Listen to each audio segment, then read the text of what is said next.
everyone, Dave here with some thoughts on a couple of knives for you guys tonight. Tonight we're going to take a look at Rick Hinderer's XM-18. These are a couple of knives that I would consider probably some of my grail knives, or a couple of grail knives that I really wanted to get a hold of and really didn't know when I would be able to, or if I would ever be able to at some point. And we'll get into that a little bit.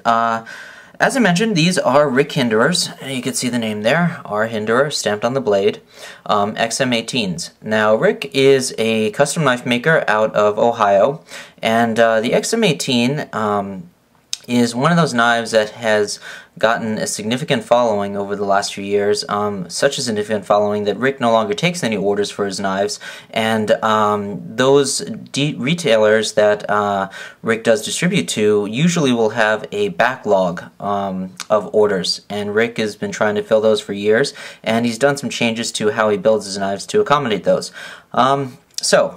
Let's see, what makes these so special? Why were they my grail knives? Well, these, as you might know if you're familiar at all with Rick Hinderer's knives, are Generation 2 XM-18s.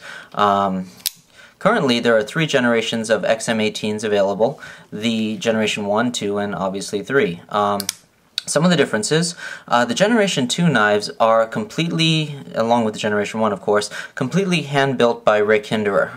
Complete customs, from the grind to almost essentially every piece of the knife, from the screws to the pivot to the handles, all custom made by Rick. So that sort of is one of the reasons why they're so highly sought after. Of course, there are some Generation 3s that Rick does by hand as well, and we'll talk about some of the differences between the generations. macjmillsx has an excellent video for Generation 3 XM-18, so I definitely highly recommend you guys check those videos out. He does a great job, and it's a beautiful knife he's got there. Definitely check it out. Okay, so let's see, where do we start? Let's start at the tip, okay? One of the trademark things, or one of the things that Rick is known for, is this Spanto tip. Now, it's been flagged the Spanto in the sense that it's a combination of a spear point combined with the Tanto tip. As you can see here, and as I sort of described in the Tanto video, the yokote is completely visible, okay? You can see it right there, separating the two different grinds. The Spanto point essentially combines the strength and piercing capabilities of a Tanto blade with that of the spear point curvature, okay, with the typical spear point blade. Some of the differences on the Generation 2, you can see here, it features a hollow grind. On the Generation 3s, it is a full flat grind. Some Generation 3s will also feature a full hand ground by Rick, so that might be one distinguishing factor. The Generation 2s also have Rick's stamp right there on the blade, as opposed to Generation 3s, which will feature it on the locking side. Okay, so let's see. Going back to the tip, it is a very thick tip. The blade itself is 0.165 inches, which is a very thick blade. Okay, and as you can see, going back to the tip, it basically flares out again towards the tip, providing a lot of steel strength, and you can take a look at the Tanto video for some more descriptions there. You'll notice it's a 3/4 grind, basically the hollow grind going into a flat grind with a little bit of a regrind at the top. That 3/4 grind provides a lot of structural stability throughout all the way to the tip. Okay, very, very strong blades. Okay, just to give you an idea of how thick that blade is, here is this Strider RC. You could check out my video on that, which is a huge, overly built knife. And you can see there just how much the Hinderer compares to that thick RC, even more so at the tip because of the Spanto grind. Okay, so that's one thing we'll talk about.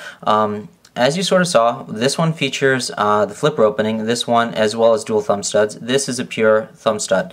You notice the different finishes. This one is a full bead blast on both the blade and on the frame side.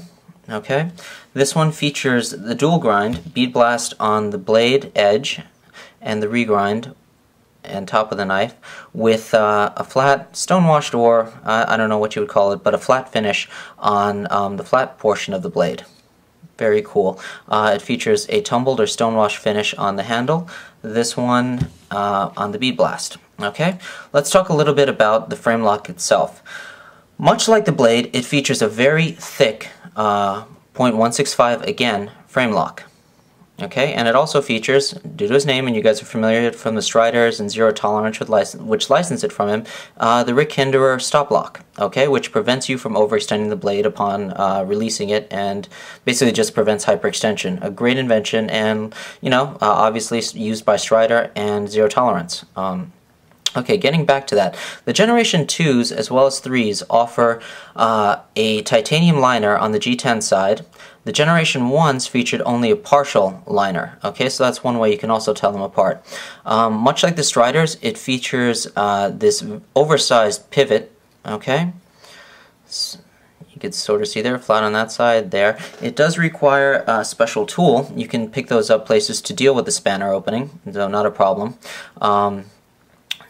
Getting back to the blade, the lock thickness, just as a comparison on, for example, a Strider, okay, you could take a look at the difference in that titanium thickness, how much thicker the Hinderer is, all the way through. It is a very, very thick and beefy lock, okay?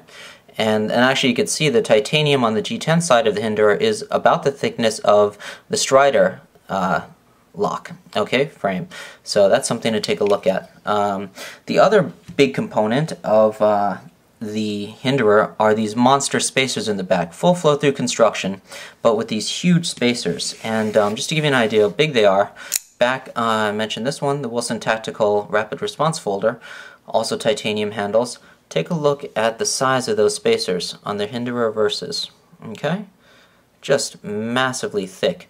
Another knife that features the full flow-through opening that I did a review on was the Benchmade AFCK, also with the full flow-through construction.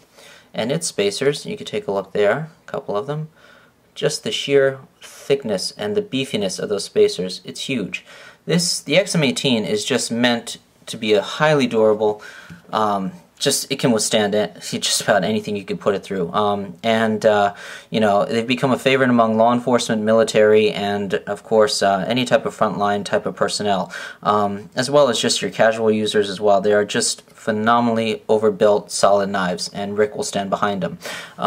Which is, Rick is a great guy. If you speak to him via email or some of the posts on the forums, he really cares about his products and what people think about them, and, he'll take care of his customers.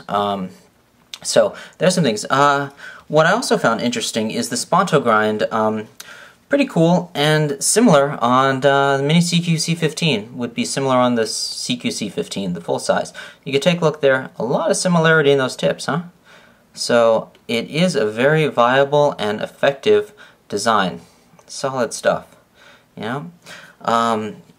Okay, so that's sort of the overview of the knife and my sort of thoughts on it. I was lucky enough to come across these guys at a local store in New York.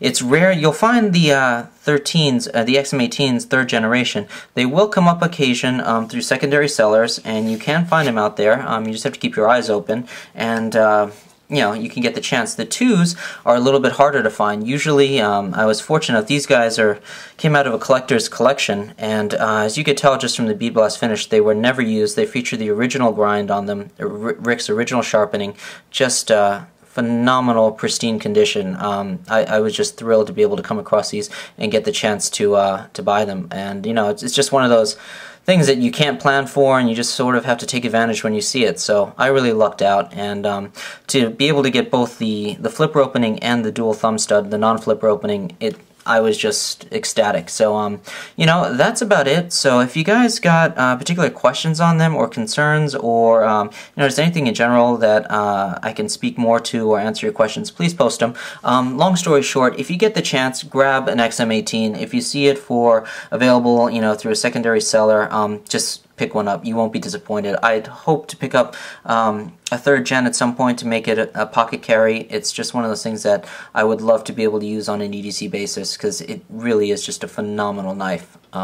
Okay, thanks Rick for making such a great product, and thanks to you guys for watching. Questions, comments, always appreciated. Thanks again. Bye-bye.